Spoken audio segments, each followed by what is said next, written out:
Thanks for coming to Noob Aquatics. So today we're going to go over a basically a spotlight. So what it is today we're going to talk about the Florida Flagfish. Now this fish is very unique, and we're going to go over some really cool properties that you may like and may want for your aquarium, and some tips as well as some negatives too that come with it. So this scientific name for this fish is Jordanella floridae, I believe is how you say it. I'm not really sure, but you'll see this advertised as American Flagfish, but just know that the American Flagfish is the same thing as the Florida Flagfish. Now these fish, they are technically, let me turn around here. These fish are technically killifish, and a lot of people say killifish are hard to breed because of the gestation period of the eggs. But these fish, these killifish, they're actually pretty darn easy to breed. They lay their eggs in the substrate or at the roots of a plant, and as long as you have an even number, so it's kind of like guppies, less males to females. I recommend at least one male to every 2 females, or more females, and that's the bare minimum. Now you want to make sure you have more than one male too. Now if you want to make sure. So you can have more than one male, but I'm going to let you know why that only one male is recommended, and I'll show you some reasons. But having one male to as many females as you want is probably the best way to go to ensure that you get eggs, and that the eggs are protected properly. So this Florida Flagfish, let's take a look at him real quick. So right here, this guy right here, this is the male Florida Flagfish. As you can see on here, the colors are brought out really well by the dark black substrate. But on this fish here, you'll see the iridescent green that goes down its back, and on this fish you'll see the red that's on his fins up here and on the bottom. And of course, if you look, it's got blue and white. It kind of resembles, when you look at it, it's got the red stripes that go down the belly, and it kind of looks like an American flag, and that's kind of where and why it got its name. Now this one here particularly, this male is actually guarding eggs. Now the eggs on here, unfortunately, they're on this plant right there, or this bulb that isn't growing. He's mated with many females, and the females come and deposit their eggs, and all he does is sit there and guard them. Now when he guards the eggs, he sits there and just looks around, and does all this, but what you'll see is that he'll fan the ground. Now the reasoning behind that, I'm not really 100% certain, but I'm assuming it has something to do with making sure that the eggs get plenty of oxygen, that type of thing, or don't get fungus, that type of thing. So he's taking care of the eggs, he's parenting them. And when he gets done, basically he just let the babies go off and fend for themselves. Now the reason why you only want one male is because you see this guy here, he will eat those eggs. But in this tank, this is the dominant male. I have one male and 4 females. Now he's a beautiful fish. They both are. You can see he chases them away, but he doesn't just chase the males away. He also chases the females away from the eggs. He guards them from everything except for these. He doesn't seem to mind these guys here or the guppy or anything like that, but he minds the fish that are more aggressive for some reason. But over here you'll see this is the female. All right, the female has kind of the similar markings minus the red, but one way to tell is if you'll see on the back fin this little black and white mark. That is how you can tell you have a female. Only the females have that. The males have the red fins. Alright, and the female, she has this dark black and white spot back here. That is very unique.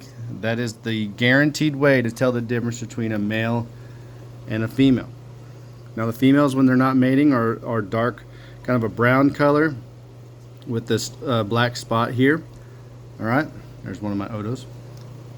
And the males, of course, we've already explained that. Now, the females, I've noticed that they will go around the tank as a school and eat. Now, some things that you'll need to know. This particular fish is normally purchased because people have a hair algae problem.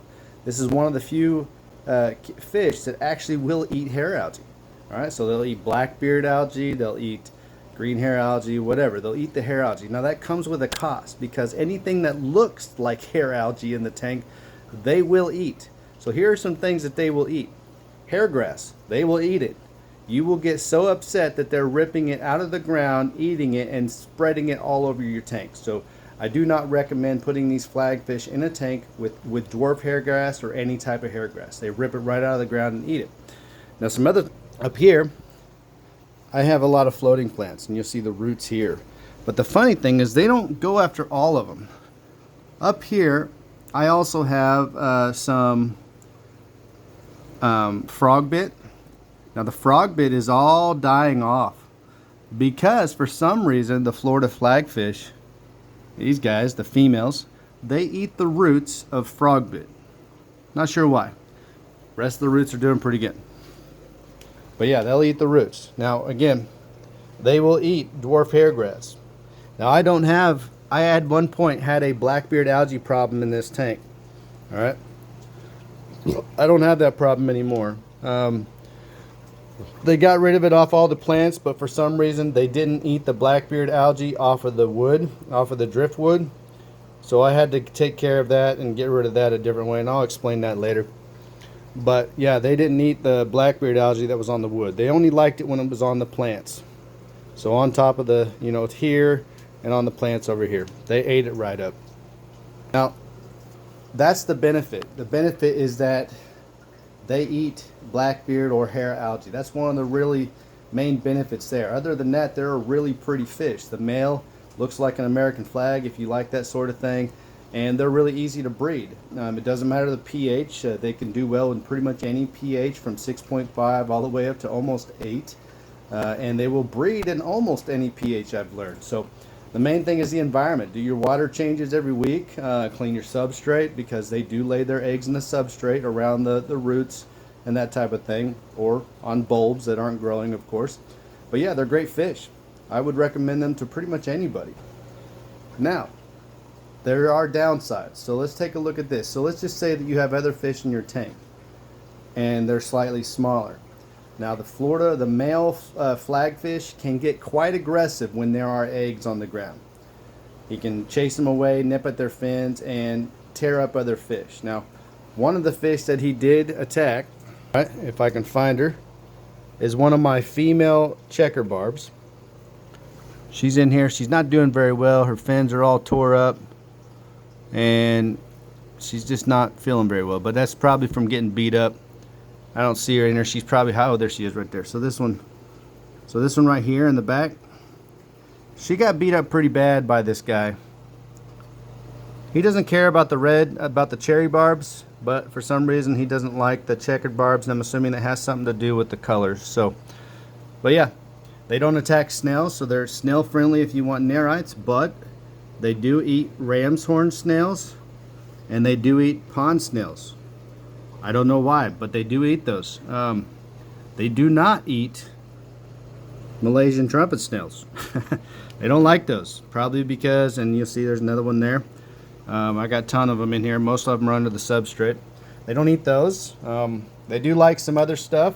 Shrimp. So if you have a school of them, so if you have a school of the flagfish, they are technically not shrimp safe. You can maybe get away with some giant shrimp in there, but just know that all of your flagfish, if there is a large group, may gang up on that one shrimp and kill it and eat parts of it. They won't eat the whole thing. They'll just eat parts of it.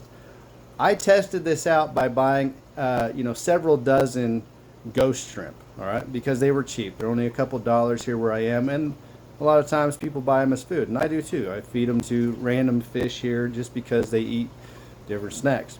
But they did go down and hunt down every and all shrimp that I had in the tank that were small, and they got them all. They chased them, ripped them to shreds. So now in this tank I have very, very few, and it's only the ones that learned how to come out at nighttime and hide very well during the day.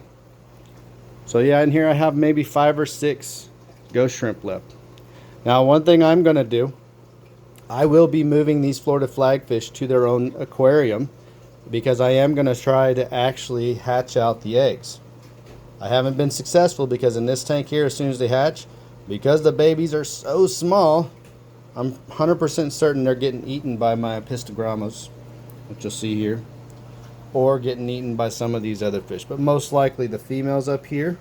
All right, you can see all 4 of them are together right here. 1, 2, 3, 4, and then the male is trying to get the females to mate with him, but because he's not the dominant one, he's pretty much not getting any luck. But he keeps trying, as you can see here.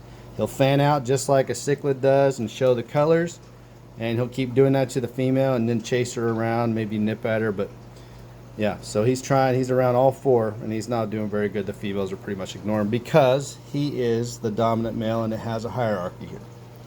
So as we were talking about the fish, I do remember letting you know that I did say that they have a very unique breeding habit. Now, the male will court the female by showing his fins, you know, showing the colors and getting the female to like her.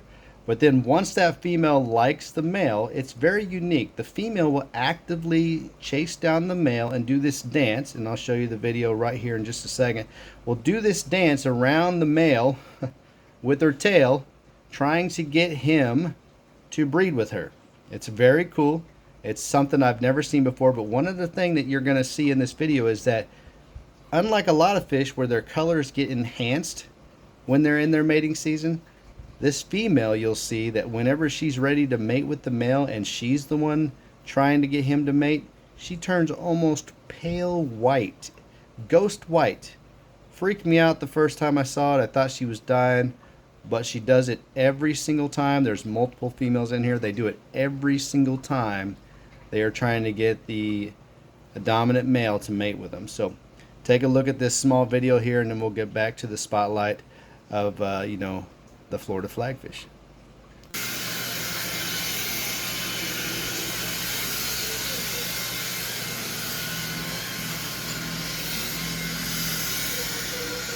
This is the female trying to court the male. It's the weirdest thing ever. She turns pale white. I don't know if you see that right there.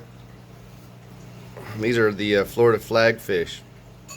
When the female wants to mate, she turns pale white and does this weird tail dance. And this is the male right here. You can see he's actually right down there guarding eggs, and there's the female in the back. And what she does is she chases him around with her tail. It's the weirdest thing ever.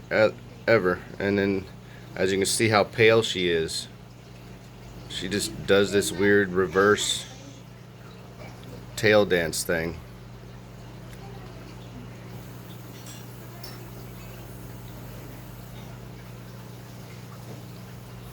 And then there's another female trying to get in here and do the same thing. For some reason they really like this male. I think this is the dominant male of the two.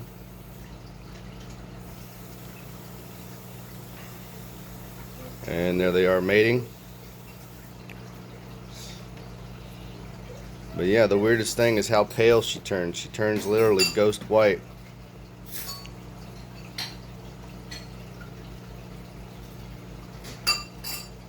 It's the weirdest mating dance I've ever seen in a fish. And as you see, there they are again. There's another female, and as you saw, she had the full color. But yeah, she just turns pale white.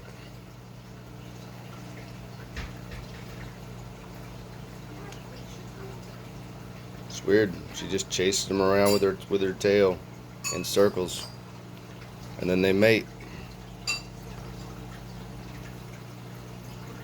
For the longest time there, he was chasing the girls around, and you know, pinning them against the Java moss, the leaves, the plants, all of that. And now the females come down there and they do that to him.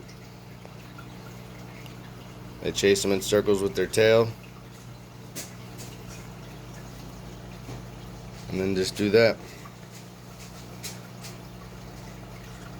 Male doesn't even have to go anywhere. He's just sitting there right now. He's guarding eggs. So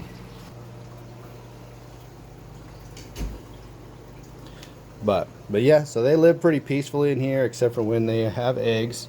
They do tend to get a little aggressive like this guy. So that is one downside.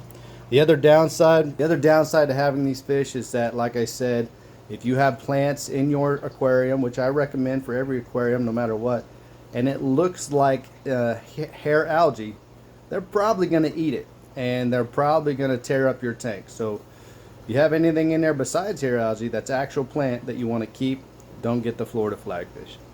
But yeah, so I've tested a few things out. The shrimp, not 100% shrimp safe, and not all plants safe as long as it looks like hair algae. If it doesn't look like hair algae, as you can see back here, all of my plants are okay. But just know that when they're ripping the hair algae off the plants, they may tear a leaf or two. That doesn't mean they're eating the plant, but they may tear a leaf or two trying to get that hair algae off of it, because they grab it and they rip hard. So really cool fish, and that's our spotlight today. Florida Flagfish, killifish from Florida, native to that parts of the water. Loves temperatures around what I got here, which is about, and it's hard to see, 78 degrees. No ammonia, no nitrites. They can do pretty well in nitrates up to about 60 parts per million, which sometimes I let it go there because of all the plants that I have in here. But yeah, other than that, great fish. Peaceful, can be in a community aquarium, as long as you don't have them breeding. Once they start breeding, all right, then you're going to have aggression. So if you don't want that aggression, I would stick to either all males or just all females. That's my recommendation. Well, thank you so much for joining us here at Noob Aquatics and the species spotlight with the Florida Flagfish. I hope you have a wonderful day.